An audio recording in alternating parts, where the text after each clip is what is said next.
সমূহীয়া ইফতাৰ যে আয়োজন কৰা হৈছে কি ক'ব?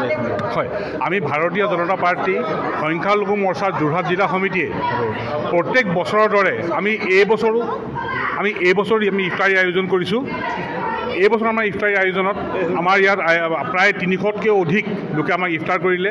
আমাৰ ইফতাৰ আয়োজনত আমাৰ সকলো ধৰ্মাৱলম্বী লোক আমাৰ ইয়াত উপস্থিত আছিল। আমি এটা সম্প্ৰীতিৰ নিৰ্দেশন দাঙি ধৰিলোঁ। সদায় দৰে এইবাৰো আমাৰ যি ইফতাৰ অনুষ্ঠানত উপস্থিত আছিল আমাৰ ভাৰতীয় জনতা পাৰ্টীৰ যোৰহাট জিলাৰ মাননীয় সভাপতি চৰ্দাৰ হেমন্ত কলিতা ডাঙৰীয়া।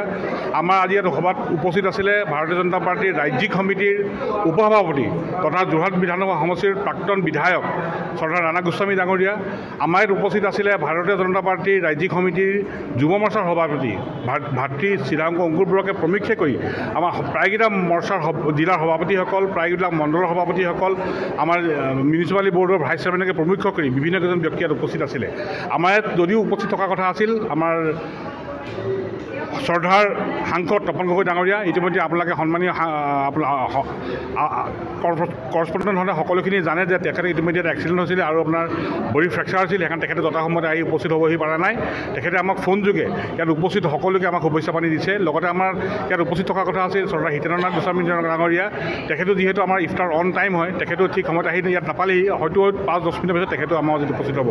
লগতে আপোনালোকৰ চেনেলৰ জৰিয়তে মই সমগ্ৰ অসমবাসীক আমাৰ আগন্তুক ঈদ উল ফিতৰ তথা ৰঙালী বিহুৰ শুভেচ্ছা মই সকলোকে জনালোঁ। ধন্যবাদ।